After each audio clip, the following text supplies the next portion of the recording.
राज्यभरात महायुतीला मोठ्या प्रमाणात यश संपादन झालंय। नाशिकमध्येची जागा जी आहे ती देखील भाजपला मिळाली। भाजपच्या आमदार देवयानी फरांदे यांच्या समर्थकांनी लावलेलं हे बॅनर अधिक चर्चेचा विषय ठरतोय। नाशिकच्या मुंबई नाका परिसरात आमदार या 4 अक्षरांमध्ये 4 वेगळे बॅनर जे आहेत ते एकाच ठिकाणी देवयानी फरांदे यांच्या समर्थकांनी लावले आहेत। देवयानी फरांदे यांचा विजय झाल्यानंतर नाशिकच्या मुंबई नाका परिसरात असलेल्या मुंबई नाका येथील सर्कलवरती हे बॅनर लावण्यात आलं आहे।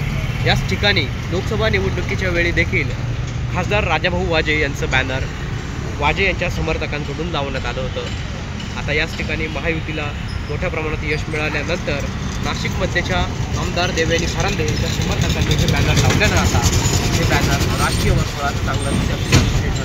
तर येणाऱ्या जाणाऱ्या नागरिकांचं देखील हे बॅनर लक्ष वेधून होते। पवन येवले, TV9 मराठी, नाशिक।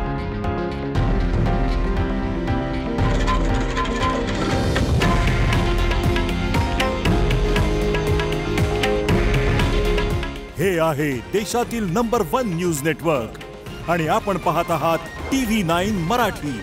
काळजी तुमची, हित महाराष्ट्राचं।